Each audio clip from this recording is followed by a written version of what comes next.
Good morning, everybody. Bon matin, tout le monde.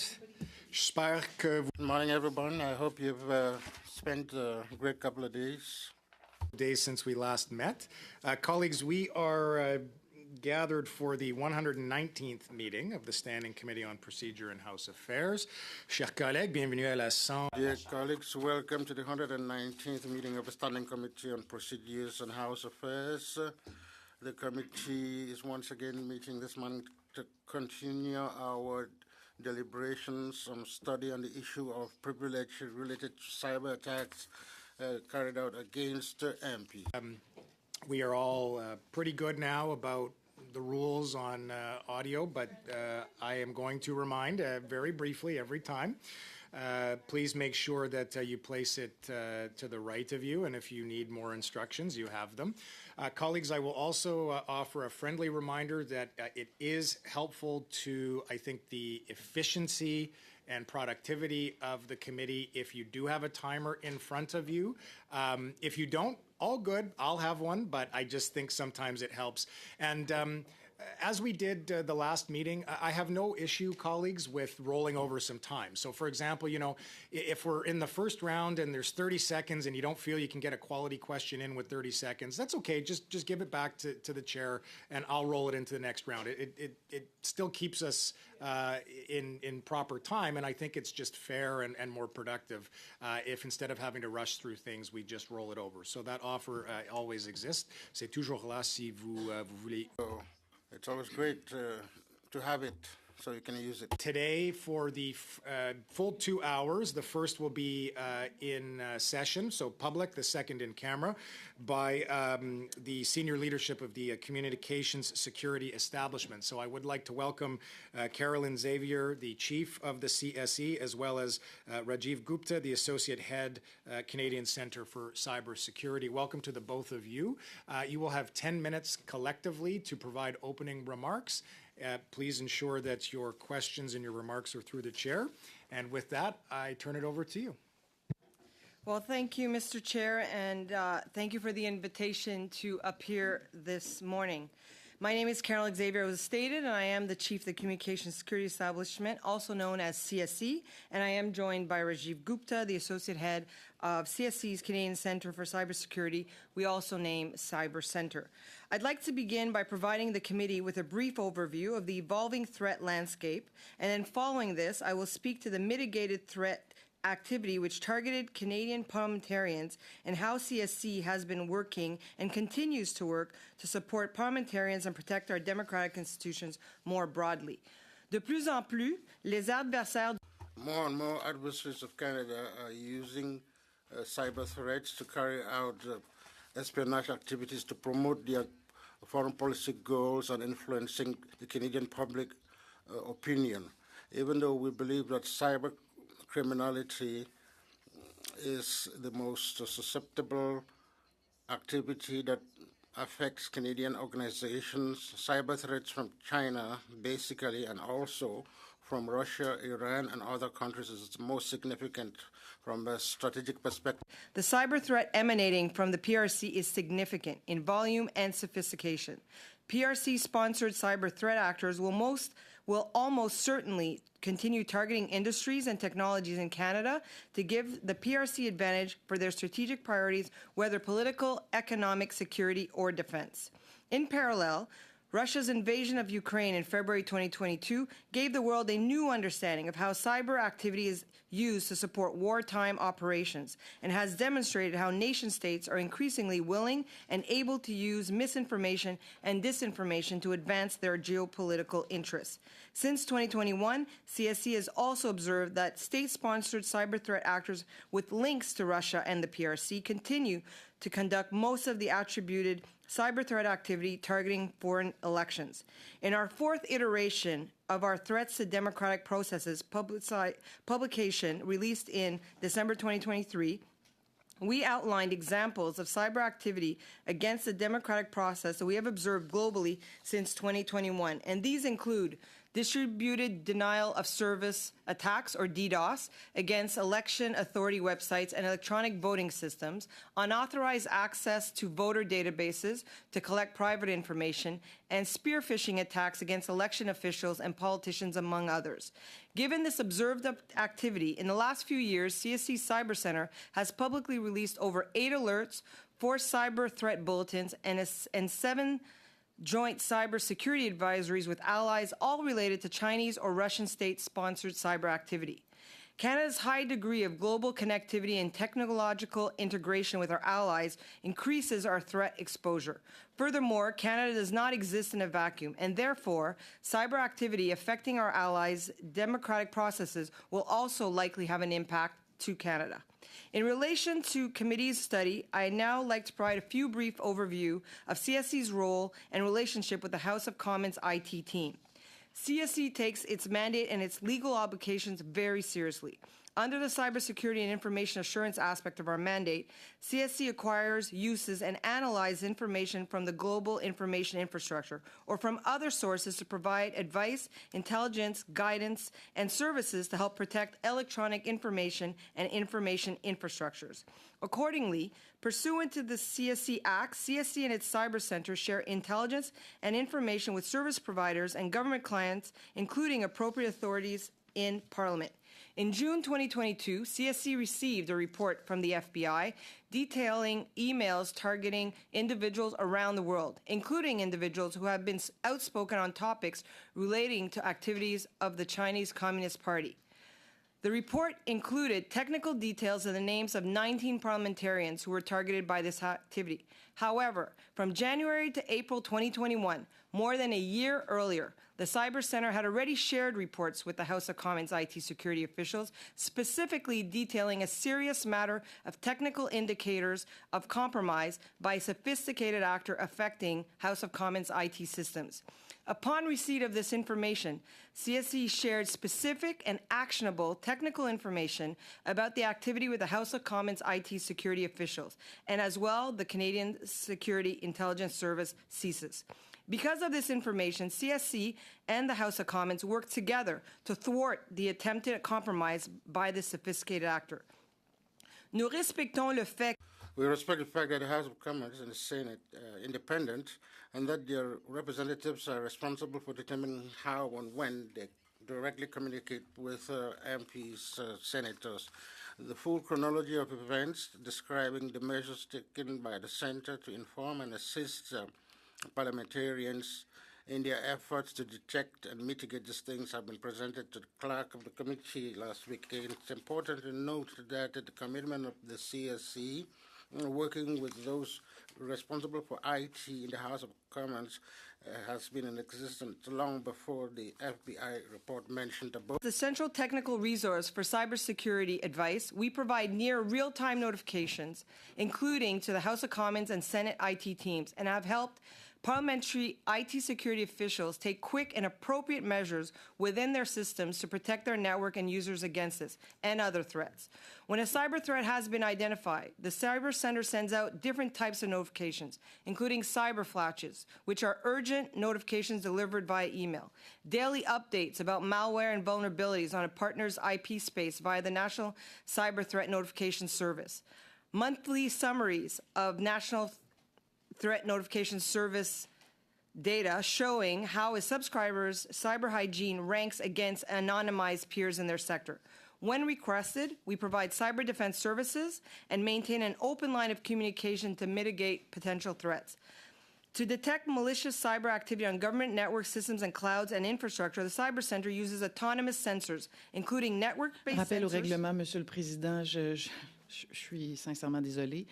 C'est sûr que j'ai manqué quand même beaucoup d'éléments. OK. Et là, l'interprète, OK. je vous salue. Là, ça faisait OK. 2 minutes que je me disais... OK, ça va. Je vais juste arrêter pour le moment. Mr. Xavier, if you could try to slow down your speech just a little bit. I think we're just having a gap in the translation, which is making it a little bit more difficult for some members to hear. So I've paused the time. You've got about 3.5 minutes remaining, but if you could do your best, that'd be great. Yeah, go ahead, Mr. Jennis. Quand mon collègue parle français, la traduction. When my colleague is speaking French, the translation is not working at all? Je parle, No, when I'm working, now that I'm speaking, I can't hear the translation. I think it's working now. I think so.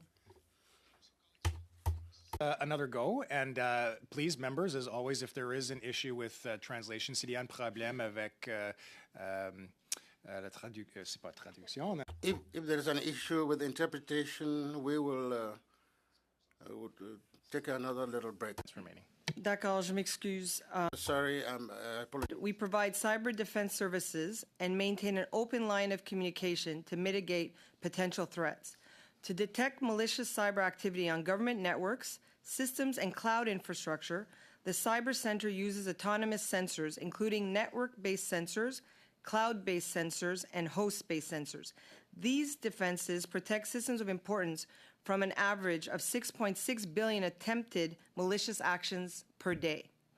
CSC continues to monitor Government of Canada networks and systems of importance for cyber threats, and we are working in close coordination with government partners, including relevant security agencies. We deliver foreign intelligence-informed cyber defense.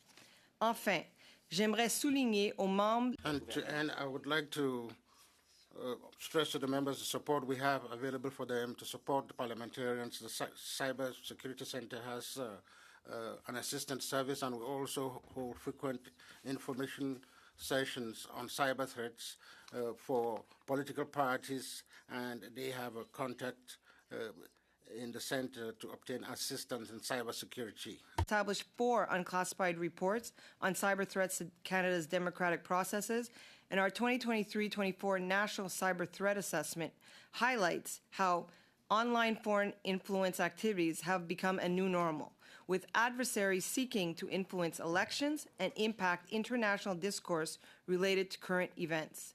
Since 2014, interdepartmentally, CSC's Cyber Center works closely with Elections Canada to ensure our election systems and infrastructure remain secure. CSC also continues to work as part of the Security and Intelligent Threats Elections Task Force, SITE. Cyber incidents such as ransomware, DDoS, and supply chain compromises are becoming more frequent across all industry sectors, and these incidents are negatively impacting our prosperity, privacy, and security. And that's why Bill C-26 is so important, because it would give the government new tools and authorities to better bolster defenses, improve security across critical federally regulated industry sectors, and protect Canadians and Canada's critical infrastructure from cyber threats. 4 sectors are subject to the mandatory cyber incident reporting in Bill C-26: finance, energy, telecommunications, and transportations. These were all prioritized due to the importance of both Canadians and to other sectors. They are critical enablers. Bill C-26 will improve our ability to protect ourselves, both from the threats we observe today as well as the threats we will face tomorrow. The federal government intends to launch its updated national cyber security strategy, which will communicate Canada's long-term approach to addressing evolving threats in cyberspace. Central to the new strategy will be a shift in focus toward a whole-of-society approach to Canada's national cyber resilience, where public and private entities in all levels of government work in close partnership to defend against cyber threats, including threats to our institutions. The government also recently announced the Defense Policy Update, our North, Strong and Free, which proposes a significant new investment in CSC through Budget 2024. Finally, an important aspect of Canada's whole-of-society approach to our collective security includes practicing good cyber hygiene, including safe social media practices, especially in those public roles. The Cyber Center has released guidance on ways to protect yourself online. It also has cybersecurity resources for election authorities, political campaigns, and Canadian voters. I really encourage you to take a look at our website, getcybersafe.ca. I would also encourage organizations that have been impacted by cyber threats to contact the Cyber Center so that it can help share threat-related information with partners to help keep Canada and Canadians safe online. Further, to make cyber incident reporting easier for Canadians, CSC is also working with its federal partners to establish a single window solution for reporting cyber incidents, with the ultimate goal to ensure Canadians can always find the help they need. This was a key recommendation in this week's from the Auditor General. So to conclude, CSC and the Cyber Center remain active in our collaboration with all partners, including the House of Commons, to improve Canada's cyber resilience and protect our democratic institutions. We will continue to monitor any developing cyber threats and share threat information with our partners and stakeholders as always. Encore une fois, je vous remercie de m'avoir invité à comparaître aujourd'hui. Once again, I would like to thank you for inviting us to appear before you. We are pleased to participate in this important discussion and give you an overview of the way the CSC and the Center are working to protect Canadians and their democratic institutions every day. Thank you. Thank you. Start us off for 6 minutes in our first round. The floor is yours. Thank you, Chair. Can you confirm that the government informed House of Commons administration about the cyber attack? I can, Mr. Chair, I can confirm that when we became aware in 2021 of some anomalies that we were seeing with regards to potential cyber activities towards the House of Commons, that we did indeed inform the House of Commons IT security team. Thank you. Can you confirm that you told them which parliamentarians were targeted? What I can say that when we became informed in June of 2022 by the FBI of all of what we were informed by them about the list of parliamentarians, we did indeed share that list of parliamentarians with the House of Commons IT security team, as well as we shared it to CSIS. Thank you. Did you inform House of Commons administration similarly about the source of the attack? As mentioned in the chronology, Mr. Chair, that was provided to the clerk, we make it clear there that since January of 2021, we were seeing a sophisticated actor doing some cyber activities towards the House of Commons. And as part of these actions, we provided 12 reports to the House of Commons, and we also held meetings with the House of Commons between ourselves and CSIS. And as part of these various activities, between the meetings and the reports that we provided, we were able to share with them information that was going to be important to be able to continue to mitigate the threat. Okay, thank you, ma'am, but I'll repeat the question because you didn't answer it. The question was quite specific. Did you inform House of Commons administration specifically of the source of the attack? So whenever we have a cyber incident, Mr. Chair, the thing we work to do immediately is focus on mitigating the threat. And then once we continue to have addressed the threat, then we, from a CSC perspective, work hard to try and better understand where the threat originated from.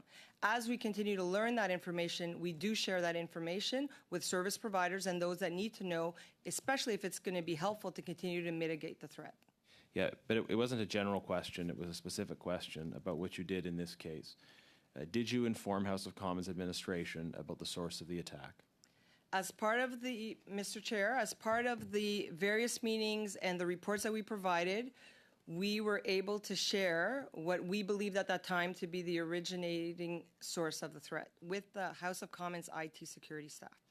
Okay, so that was a long way of saying yes, if I understood your response correctly. You did share with House of Commons administration, according to your testimony today, you did share with House of Commons administration the source of the attack, that being APT 31. I believe that it would be more appropriate, Mr. Chair, to discuss some elements of the threat in the in-camera portion of the meeting. Just repeated what you had said in your previous response to clarify it. So we shouldn't need to shift in camera for you to confirm that what you just said a minute ago was correct. Did you in fact tell us a minute ago that you had informed House of Commons administration that APT 31 was the source of the attack? Is that what you said earlier, or did I misunderstand? So, Mr. Chair, what I shared was that when we know the originating source, or when we have a general understanding of the original source, we do share that information with service providers and those that need to know. And as part of that, we did share over 12 reports with the House of Commons IT staff, as well as held several meetings. And as part of these meetings, we were able to share information that linked to the originating element. But did you I don't know what you're trying to say to us, ma'am. I don't think it's a complicated question. It's a clear and specific question. The question is, and people are going to draw conclusions if there's prevarication here. Did you, at some point in a meeting, say clearly to House of Commons administration, the source of this attack is APT 31? Did you or did you not? So, Mr. Chair, as I said, as part of the many meetings that we held, as well as the reports that we provided to the House of Commons, we provided what was at that time to be believed to be the originating source. We now know, because it is 2024 and have much more information in the collective of knowledge that we have, that this was an actor by the name of APT 31. Okay, so did you at any point inform House of Commons administration that it was APT 31, and at what point was that? So because from January 2021 all the way until, I forget the exact date because I don't have the CRON in front of me, but the almost a year in advance of the 2022 time that we got the FBI report, we were aware that APT 31 was the actor that was of concern for us from January 2021. As part of the conversations that we had with the House of Commons and the presentations that we made to them and the reports that we shared, we identified it that APT 31 was potentially the actor at that time. Okay, so you're telling us now at the end of this round that you did inform the House that it was APT 31. Yes or no? Just yes or no? I think, Mr. Chair, I've answered the question. So it's a yes, or is it a no? Okay, unfortunately, Mr. Janice, that is time. Ms. Romanado. Okay, Madame Fortier, for 6 minutes. Merci beaucoup, Monsieur le Président. Thank you, Mr. Chair. Thanks for being here today. So to clarify this issue, and I would like to go along the same lines. I would like to know, when did you identify for the first time that it was the MPA 31 that was the group behind this threat? Thank you for your question. Chair, as I said earlier, from the start of January 2021, we had seen some activities, anomalies of a cyber nature.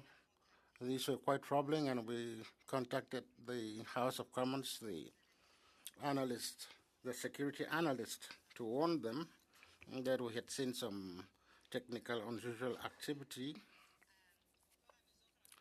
And the more we analyzed and understood what was happening with the 12 reports that were presented, the meetings we had with them, along with our colleagues in the service, we've been part of those discussions. We have informed the House of Commons. We said there was an actor or someone in the nation state, and that it was APT 31.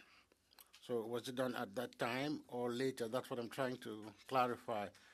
It's been between January 22nd, 2021, up till with the House of Commons.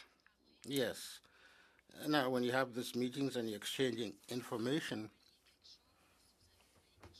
is it because you saw something specific in nature? Was it a group? What types of information do you share with the House of Commons when you see that there is a threat involved? We share a lot of information when we can, especially when it's unclassified information. If it's possible, we can declassify the information to make it easier to share. But I'll ask Rajiv, who took part in some of those discussions, to provide us more information on that aspect. Yes, Mr. Chair. Intelligence reporting, there's a lot of context and information. And then there's often a tear line. So there's another set of information that you can actually provide to an incident responder or to another organization to be able to actually take immediate action in resolving an incident. So in the lead up to the incident, we would be sharing Terraline information. So here is a sophisticated threat actor, which in cybersecurity terms typically means nation state, super important, definitely reinforcing the seriousness and the importance of the event. Here's a sophisticated threat actor, but all we're allowed to share because of the intelligence is here's the technical indicators. And we didn't have the email addresses, so we would share, here are the things to find the email addresses. So that's what we shared with House of Commons, worked with House of Commons collaboratively to figure out, exactly what was going on, because typically you have a thread you need to pull.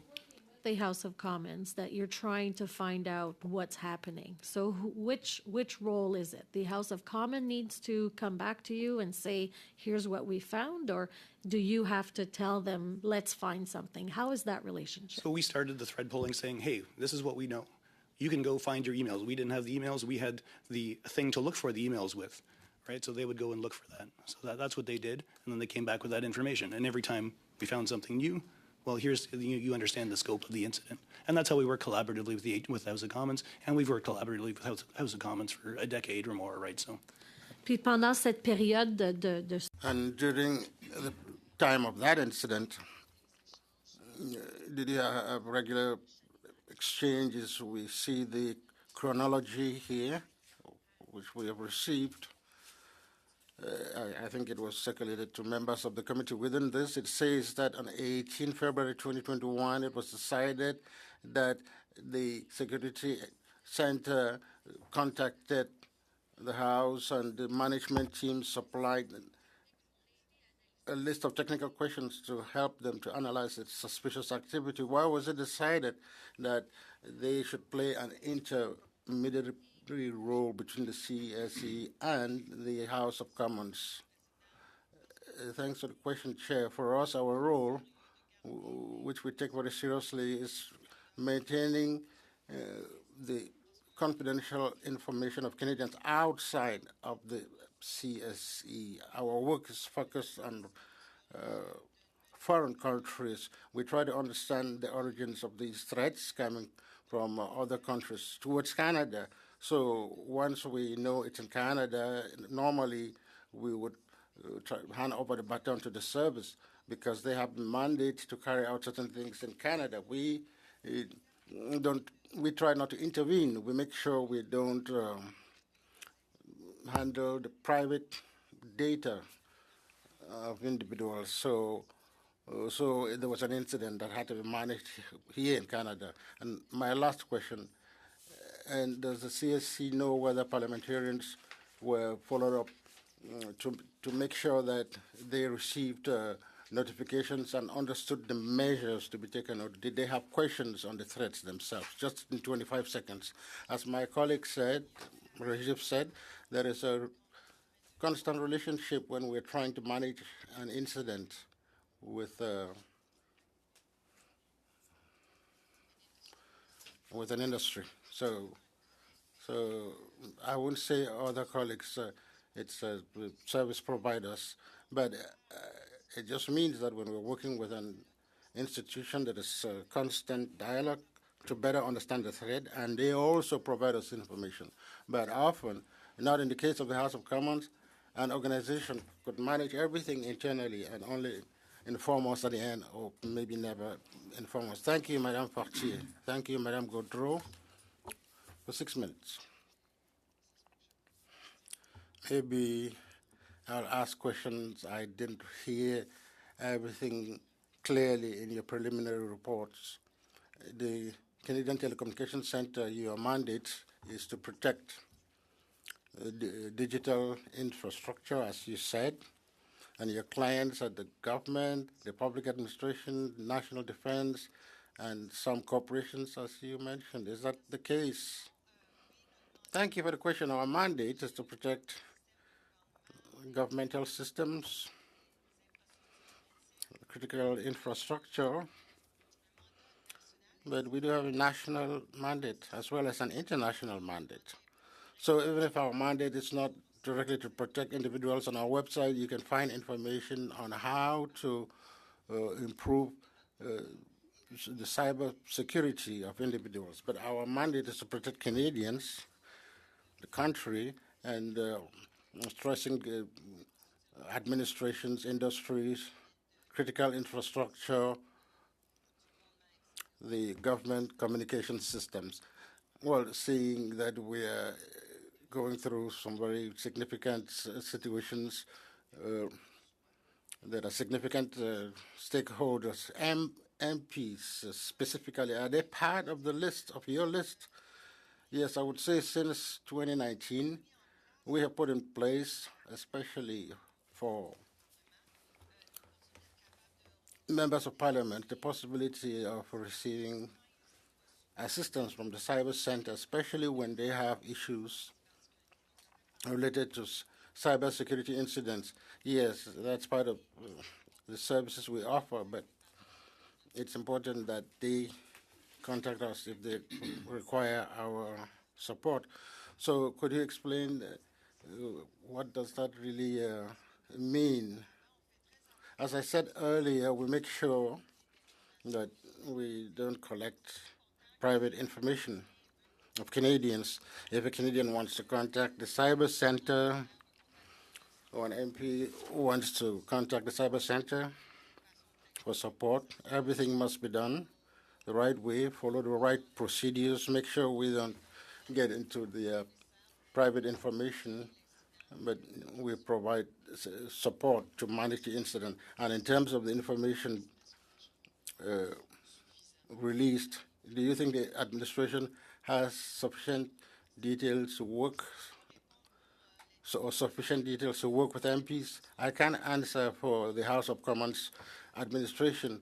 I think it's the best place to answer that. But as Rajiv said, we have an excellent relationship with the House of Commons administration. We've been working with them since 2012. Things have only gotten better. And we have put in place an MOU to make sure that the relationship continues to run smoothly. And specifically on this MPR, we received the people in the House administration. I think the information divulged wasn't sufficient. It seemed like we were trying to find a needle in a haystack. In terms of protocol relevant information, it seems that things have really evolved with the identification of MPR 31.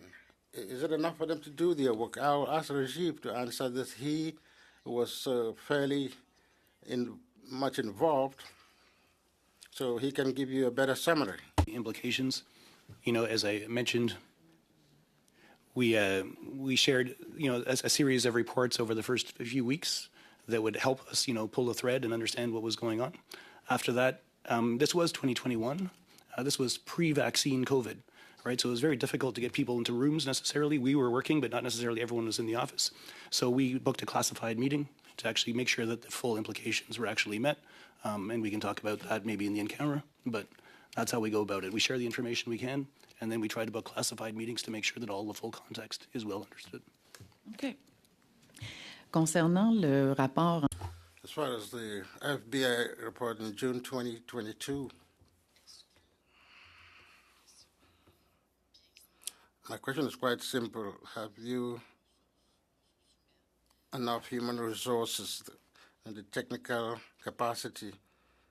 Because as you mentioned, things are evolving very fast, how the different strategies are so clearly different. Do we have what is really required? Thank you for the question, Chair. Well, what I can say is that I'm quite proud of my organization. We have extraordinary people working very hard. In the interest of Canadians, and the 2022 budget, we received funding, and this helps us to carry on our activities to fulfill our mandate. And now, with the possible additional funding in the 2024 budget, it will give us an additional opportunity to have resources necessary to do the work for Canadians. For us, this shows the government's trust in our activities and our capacity to deliver on our mandate. Thank you Chair. Thank you, Madam Gaudreau. 6 minutes. Thank you, Mr. Chair. Thank you to the witnesses. I appreciate you being here with us today. In terms of, and this may be a bit of a repetition, but just so it's clear in my own mind too, you've talked about the first communications with the House of Commons when you found out about the attacks in January of 2021. Our concern, of course, is that there was a significant amount of time, and I certainly understand in terms of the conversations that have been had that you learned more as time went on. And you were reporting that. That's great. The key point, though, I think here is that at whatever point none of this was reported to, right, the individual MPs in question. This is what we have to investigate. This is what we have to determine if this is the problem. Can you just go over again, for my own sake, why it's so important that there's almost that divide that occurs, that space where you're not directly communicating with the members once it's determined that there is this sophisticated actor, as you've labeled them. Why that intermediary position is so important. Why there couldn't have been maybe a joint communication with the members of Parliament that were impacted, and maybe if you're looking at the advantages of that or the disadvantages of that, because this is constantly a learning process, I understand that as well, and how maybe things will change in the future, or how you're considering how we move forward from this. So thank you very much for the question, Mr. Chair. So one thing that's worth mentioning here is we work really hard to try and ensure and inform Canadians and businesses as much as possible with the various publications that we put out. As mentioned, since 2017, we've put out over 3 threats of democratic processes, but in addition to that, 4 national cyber threat assessments, which are documents that help highlight some of the threats that we're seeing and observing based on a whole bunch of research, as well as of the observations that have occurred in Canadian systems as well. With that, one thing we also do is we do actually hold quite a bit of information sessions, and we've held some with parliamentarians supported by others like the service, supported by the RCMP. And so we're very happy to be able to do joint information sessions with whoever would like us to be present, to be able to educate on the cyber security domain in particular. Because the more people are aware of what the threats are, the more resilient we become as a country and as individuals. And so the issue, though, is we really are respectful of the independence of the House of Commons and the Senate, and we're really respectful of the role that the House of Commons administration plays in supporting parliamentarians. And so this is why we go through them, as we do for many service providers and other institutions that we deal with. We go through them, and we're at their service if they would like to have more support from us. So we would be more than happy to be able to continue to hold sessions with parliamentarians should the House of Commons administration want our assistance to do a joint session. We're definitely available to do that. As a matter of fact, the Public Safety Department has been in touch with Sergeant Arms, and there are 3 sessions currently scheduled for caucus that we'll be part of, for example, with Public Safety as well as the RCMP and the service. So to show you that these are services that we are prepared to do, but we are just trying to continue to be very respectful of the processes that are in place, and more importantly, the independence of the House of Commons in this role. And I certainly appreciate that. I know that our caucus is getting our briefing, I think, next week. But that's more of these info sessions. They're very much general, and it's very, very different than when individual MPs themselves are targeted. And again. Is there a shift in terms of, and I understand absolutely the independence of Parliament is key, but that's actually what we're talking about here in terms of the threat that has been, or this potential breach of privilege that has been the concern of these studies and this meeting. That's what's at stake here as well. So to make it more specific, is there an idea that we've learned from this? This was a problem.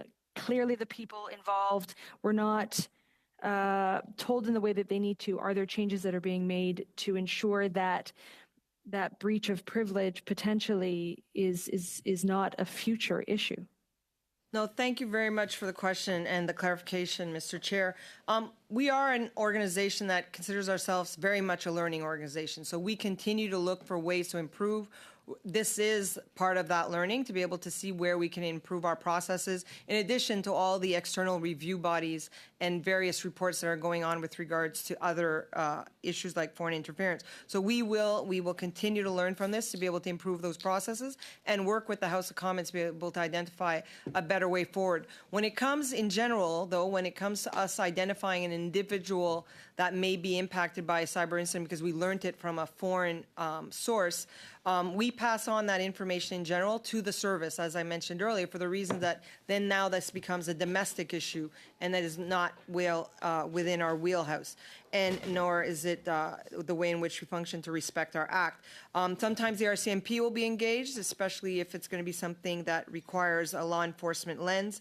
And in this case, we did pass it on to the House of Commons as well as the CSIS for them to be able to pass on the information to the necessary MPs.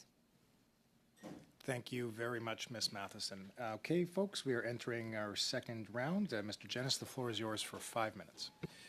Thank you, Chair. I do have to just start by saying, in response to the round of questions with Ms. Matheson, that I find it laughably ridiculous to say that the government institution has so much respect for parliamentarians that they kept secrets from those parliamentarians about their own safety.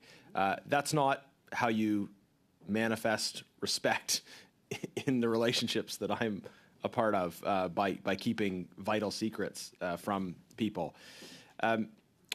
Ma'am, when Parliament was briefed about aspects of this threat, did you expect the House of Commons IT department to inform members of Parliament about the specific threats?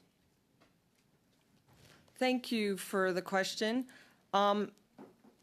Our understanding, or yes, I guess my expectation would be that if I'm passing on information to a partner, that a partner will do what is necessary to address the content of the information that is provided. Sorry, ma'am, you really prevaricated in my last round, and I'm going to push you more because prevaricating in response to questions is a matter that touches on the privileges of parliamentarians. It was a very specific question. Did you expect them to brief members of Parliament who were threatened about these threats? Mr. Chair, when we pass information on, the expectation is that it will be of use to others, and the expectation would be that, given that we shared a list of names, that somebody will act on it, whether it's to CSIS, and in this case, that's not the question. That's not the question at all. It wasn't about whether you expected them to act on it. House of Commons IT's job is to protect the IT system. Sorry, Mr. Genis, just one moment. I've got a point of order. Sure, I'm Mr. interested in Collins? the answers, and I don't think the witness has been given full opportunity to provide. Then use your round. Come on, learn the rules here, Mr. Collins. Just have some. I have 5 minutes. Then you have 5 minutes. Decency here in terms of allowing the witness to fully answer a Okay, question. so Mr. Collins, I hear you on the point of order. Mr. Genis, I would ask that when a member is raising a point of order, you allow them to finish. I did stop the clock, Mr. Genis, you show so some respect for the rules. the point of order has not caused you a loss of time. There are 3 minutes and 10 seconds remaining. I turn the floor back over to you, Mr. Genis. Thank you, Chair. If Liberal members aren't interested in drilling down to get to responses, that's on them, and that's evident from this disruption. To the witness again, it's a very specific question. The specific question is, did you expect House of Commons IT to take that information and go and brief parliamentarians who were threatened? So, Mr. Chair, I'm going to pass on the information to, I'm going to ask if Rajiv would like to answer, given, as I said, he was present at the time, and in terms to have a better understanding of what the expectation Is that because you don't know? I'm happy to hear from him, but is that because you don't know the answer to the question? Mr. Chair, it's because I wasn't personally present. My expectation is, yes, that if I'm passing some information on to an institution or a House of Commons, that they are acting on it and that they're taking that information. But you understand and that that's not the question. The question is not whether they were going to act on it. The question is whether they were going to pass that information along to parliamentarians. Like, you can't even tell me if you expected them to pass the information along to parliamentarians. That's the question. Did you expect them to take that information and tell me and others about it? Mr. Chair, when we passed on the information, including the names, when we became aware of the names in June of 2022, our expectation is that we gave them the information as well as actions that could be taken to mitigate, and that they would act on it. Again, you're not answering the question. The question is not if you expect them to act on it. The question is if you expected them to brief parliamentarians. Did you expect them to brief parliamentarians? Yes or no? Mr. Chair, yes or no? One of the actions was to brief parliamentarians as part of the actions. Then the expectation is, yes, that they would have done that. Was that one of the actions? Did you suggest to them that they brief parliamentarians? So It's a yes or no. So I was not present at the discussion. However, I have worked with HOC in the past. So expectations are based on evidence. It's not about what you did in the past. I'm just looking for a yes or no answer to a simple question, and I'm trying to get to it in 5 minutes. And just because of who you work for, you're not exempt from the requirements to answer questions at parliamentary committees. So this is the question. Did you expect and did you communicate an expectation to House of Commons officials that the information would be shared with parliamentarians? Yes or no? In working with the HOC, they have stressed from day one, over the decade plus that we've worked with them, that the independence of HOC is super important. They understand their clients. We've worked with them many times. My understanding is that having worked with them in the past on incidents and seeing what has happened, is we have discussed this with them, and they have gone and done that job. So based on past evidence, my expectation was that we would have that same discussion, and that based on their understanding of thresholds, I don't know the threshold when HOC, the Sergeant of Arms, will go and actually brief. So did you communicate an expectation or not, or did you? We communicate the threat and the context. So understanding this is the exact threat. So you didn't communicate an expectation? An expectation to go and brief? We wouldn't tell them to go and brief. You have to go brief now. We would tell them this is really important and your members are at risk. Okay. These are types of things that we would say. Thank you. We don't say go and brief. Thank you very much, Mr. Jennis. That's the end of the 5 minutes. The floor will now go to Ms. Romanato for 5 minutes. Thank you very much, Mr. Chair, and through you, I'd like to thank the witnesses for being here today. We received the chronology of events that you provided us. Thank you very much for that. And based on the chronology and your testimony today, it appears that the communication between the Cyber Center and the House of Commons IT was pretty much almost a one-way dialogue. I'm seeing repeated indications that the House of Commons IT did not provide you back with feedback or did not provide the Cyber Center with follow-up despite requests. Could you confirm that that in fact was the case between the 22nd of January when you started to see this activity and the time that the FBI provided the report? Is that correct? So thank you, Mr. Chair, for the question. I will ask Rajiv to answer that question, please. Yeah, thank you very much. I mean, from our understanding, you can see the chronology, the timeline is laid out. We were reaching out for information.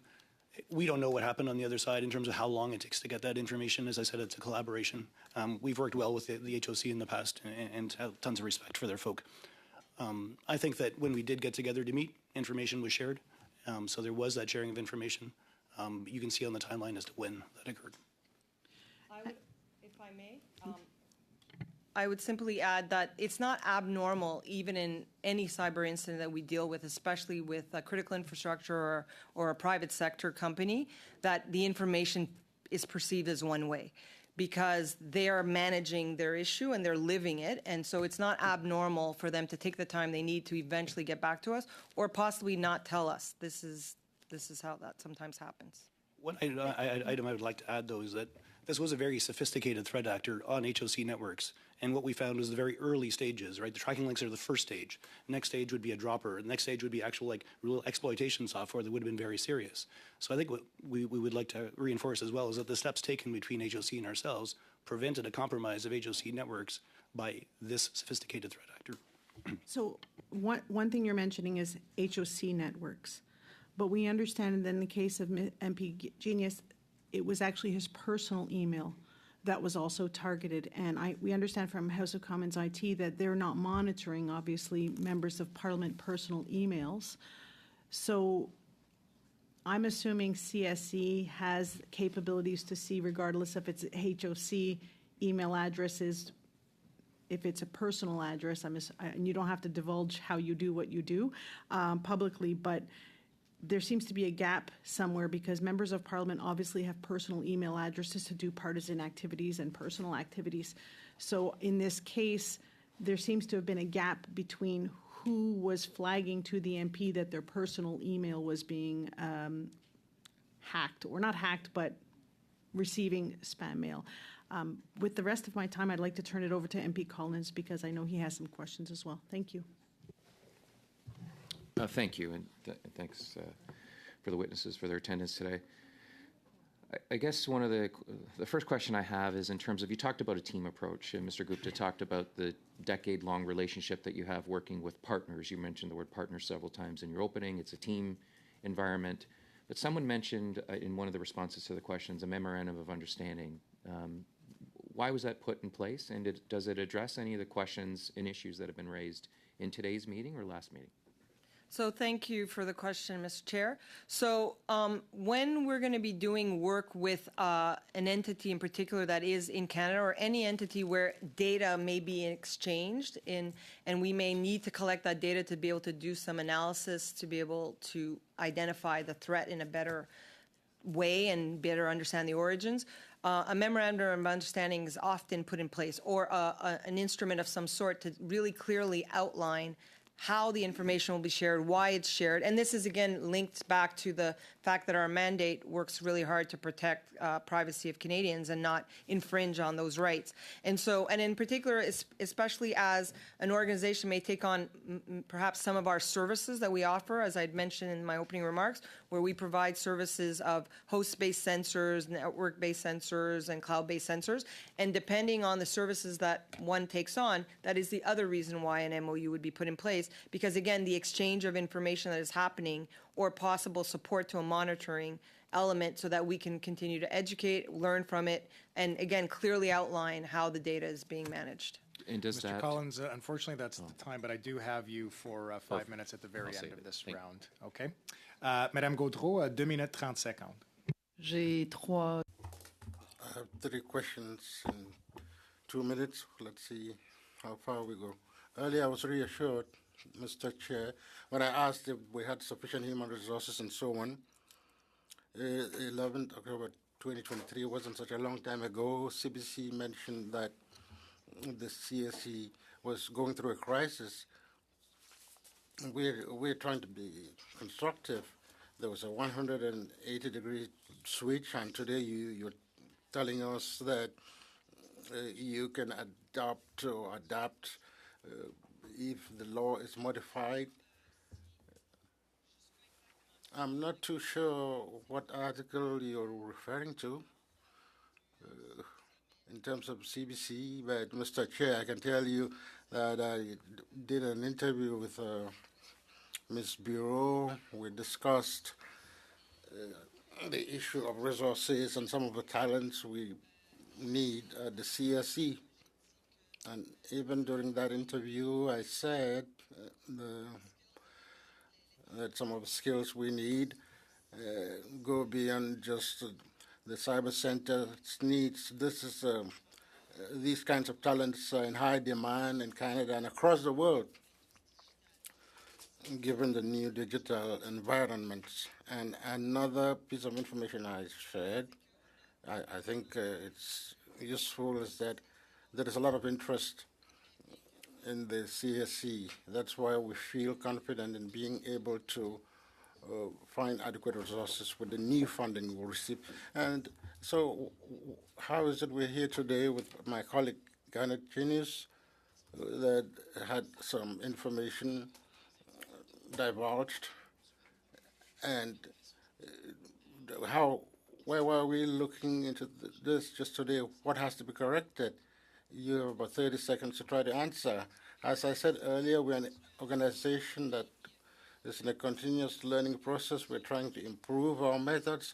Obviously, the study you'll do would come up with some recommendations, and we will be able to do better. We are not a policy development organization.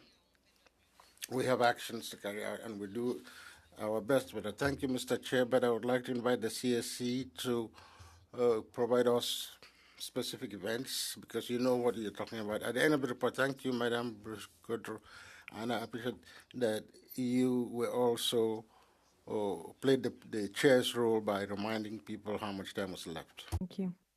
Can I just go back to this conversation that was had about information seemingly going one way from CSE to the House of Commons? And you said that this is normal.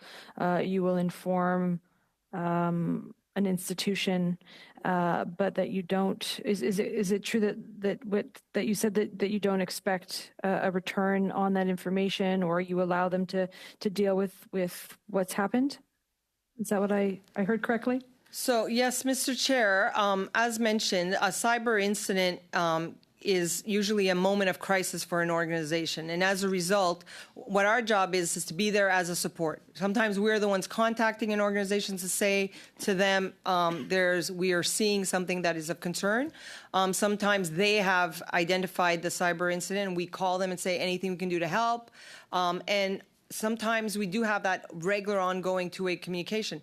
But often, sometimes a company might choose to have a service provider, an external service provider, provide them the support. And so then we're just more in monitoring and wait and see. So it's not an automatic that an organization will automatically come to us or continue to want to engage with us. It's not because they're not wanting to. Sometimes, especially when you're dealing with cybercrime, you're dealing with ransomware. We don't encourage the payment of ransomware, and sometimes that's another reason why a company might not want to deal with us as a government entity, because they're afraid that that could mean something. Although we are not at all law enforcement, we're not a regulator, we work hard to build trusting relationships, and I do feel that we do that on a daily basis, but I don't want to mislead anybody to think that that means that we know all the elements of cyber incidents that happen in the private sector, for example, or with critical infrastructure. But doesn't that put our critical, and I understand I don't expect there has to be a freedom there in terms of choice, but doesn't that put potential critical infrastructure at further risk if there isn't a follow-up on your part? We actually do continue to follow up with the entities. We continue to call them or work with them. And I don't want to leave anybody with the impression that there aren't relationships that exist. On the contrary, we have very great relationships with critical infrastructure, especially the energy sector, the telecos, the banks, where we meet with them regularly to talk about threats and to learn from each other about what threats they're facing. So there are great relationships and governance bodies that exist to be able to work through understanding. Having said that, though, we will continue to support and offer our support, but we can't force them. And this is where, as I said in my opening remarks, Bill C-26 is really important in 4 of the critical infrastructure sectors that have been identified as part of that bill, because they're really important to Canadians in the critical infrastructure space. Thank you very much, Ms. Matheson. Mr. Jennis, to you for 5 minutes. Thank you, Chair. To the witnesses again, did you impose any caveats on the information you shared with the House of Commons? What was that question again? Caveats. Did you impose any caveats on the information you shared with the House? There is typically on our reports a caveat that'll say, hey, you can't share this further without the explicit authority of CSE. That would probably be the caveat. I'd have to look at the reports. Okay. So if the reports contained a caveat saying that the information can't be further shared without CSE's permission, then how in the world would they have shared that information with parliamentarians without CSE's permission?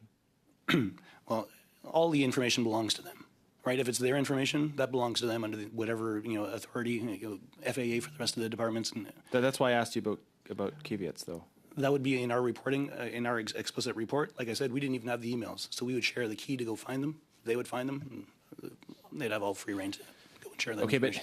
But if you shared, I think it's important that you come back specifically with what those caveats are.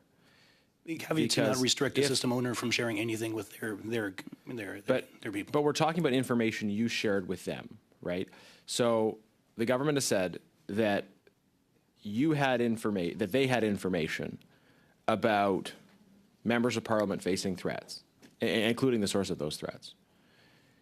You've just acknowledged that in the process of sharing that information with the House of Commons, you likely included an expectation that they wouldn't share that information with others without your consent. So, Mr. Chair, I would reject the premise of that statement. Mr. Chair. Sorry, I just said what you said. Mr. Chair, just to be clear, what my colleague was saying is that Well, I don't know. I'd like to hear what he was saying from him, actually. What were you saying, sir? Was there a caveat attached, or was there likely a caveat attached, as you said a minute ago, that information couldn't be shared without CSE's agreement? They could always ask us if they wanted to share something specific from the report. Outside of the report, they have access to all of their IT systems, all of the information that they shared. That Did they ask you if they could share any information? No. But, Okay. But if they did, and we have done Okay, this so many here's- times, here's and the we've done this problem, many though. times in the past with HOC. Rappel au règlement, Monsieur le Président, comment A point of order, Chair. How do you expect interpreters to do their work when you have two conversations going on at the same time? Thank you, Madam Gaudreau. Can do your best. I appreciate that you want to direct your questions where you want to direct them, but I do think, I'm not going to take time away from anybody if there's a talking over and that's taking away from clarity of an answer. I'm not going to hold that against anybody, but I do think that we just have to play it smoothly here in terms of how we're conversing so that the interpreters can do their job. I have stopped the clock. There does remain 2 minutes and 20 seconds, and I do hope that all those that are speaking will afford the time for the person asking the question or responding to it to do so properly. Thank you. Okay, so like this is why this situation is bizarre, right? So I'm here with my colleagues Blaine and Eric, right? If I have information that's highly relevant to Eric's life that I should probably share with him, and I say, okay, I'm going to tell Blaine, but I'm going to say, Blaine, don't tell anyone else, including Eric, without asking me first. And then 2 years later, I come back and say, well, it's not my fault I didn't tell Eric. I thought Blaine was going to tell him. When the simplest thing would have been for me to just tell the person affected rather than put it through a circuitous game of telephone with potentially caveats attached that limit the sharing of that information anyways, and potentially without all the information involved. Like fundamentally, the question is, why was all of this sort of nonsense interposed in between the people who had the information, which was the government of Canada, and the people who needed the information, which was members of parliament under threat who could have taken further preventative action to protect themselves? Like why was it so difficult for the government to just tell us directly? Mr. Chair, as I've mentioned, we take our role very seriously, and we take the privacy of Canadians very seriously, and we take the role that we play with the service providers like the House of Commons very seriously.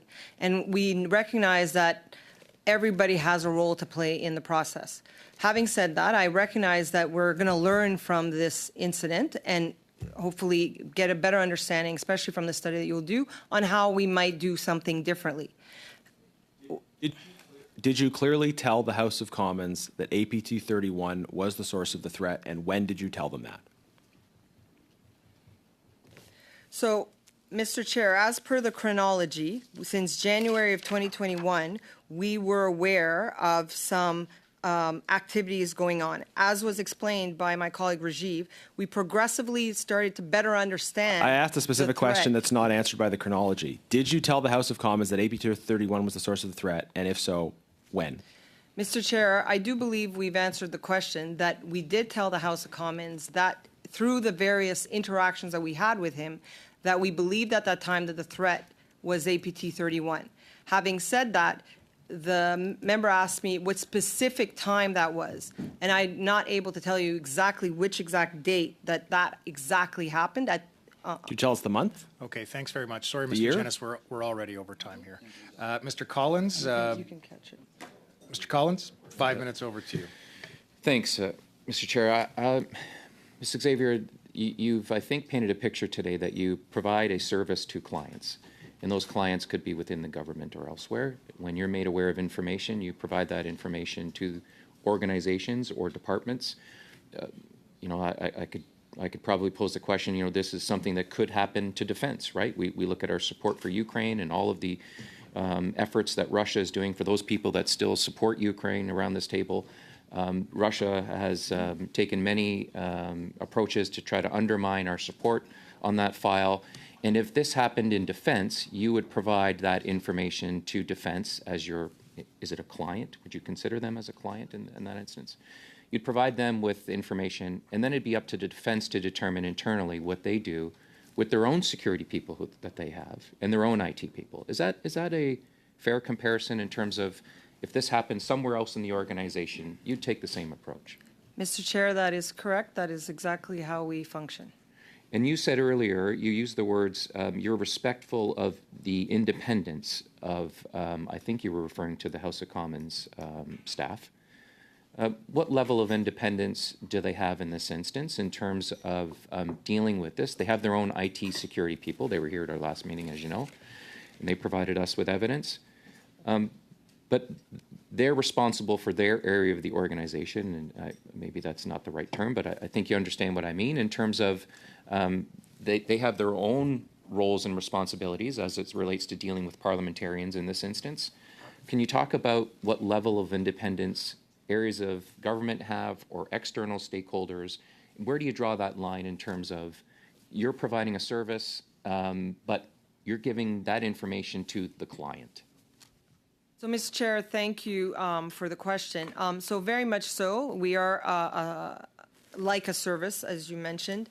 And the intent is to, when we are made aware of an incident or when we see something through the tools that we have, our goal is as much as possible to get the information to the right people for them to act and mitigate the threat first. So what happens in the case of like a Government of Canada system, deputies, for example, are the ones accountable within each of the departments and then with an accountability to a minister. When we pass on that information to an IT department within a government organization, they are the ones that are going to take the necessary steps with our support, as well as Shared Services Canada, for example. Depends on the department. In an industry as well, same, we'll contact the IT organizations and tell them we've seen something and they are to act on behalf of their organization. Often there'll be this back and forth that we talked about before in terms of gathering more information and for them to act. And we do this actually quite regularly because we do this in a pre-notification ransomware initiative that we have put in place with our U.S. partners, for example. So over 500 organizations have been contacted by us at what we call a CISO level, and to be able to thwart an attack before it happens and saving them millions of dollars. 90 seconds. Okay, great. This one's a little unique, right? Lots of drama, as you've heard with some of the questions here this morning. So we're not a normal client, I would say. Can I ask in that regard, I want to go back to the MOU in terms of, all areas of the organization have looked back in terms of what could we have done better, how do we improve things moving forward, right? Does the MOU deal with communication aspect of, you've heard some questions today about who should have been notified by who and when. What did that new MOU determine as it relates to your relationship with House of Commons staff? Thank you for the question. I'll have to, I don't want to mislead the committee, so I'd have to go back and reconfirm the contents of the MOU. I can't say that I read it before coming before this committee this morning. So I think my question would be, going forward, who's to contact parliamentarians if this happens tomorrow? So again, our expectation is to learn from this incident and work in collaboration with the House of Commons to be able to identify what would be the best way forward so that this is not an incident we see repeated. Mr. Chair, and pass it on. Great. Okay, thanks very much, Mr. Collins. Colleagues, that brings us to the end. Do you have a point of order, Mr. Duncan? Thank you, Mr. Chair. Just a note for future meetings. I know we have one already scheduled for Tuesday with a list of witnesses made public. Going forward, could we get into the habit of having the witnesses provide their opening testimonies to us in advance in both official languages? The witnesses had a lot to say in the opening, and it's difficult for us to follow along. I'm trying to make notes. There's a lot to be said. So can we make that the standard going forward, knowing that this is going to be studied, we know who our witnesses are, that their expectation is they give it to us at least a day in advance, please? Yeah, fair point to raise, Mr. Duncan. I think let's just suspend. We don't have to deal with this immediately. The point is taken. We're going to suspend. We can chat about how we can be more effective in that process to benefit both members and witnesses and interpreters. Colleagues, we're going to suspend briefly before we head into the second half. Thank you.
you.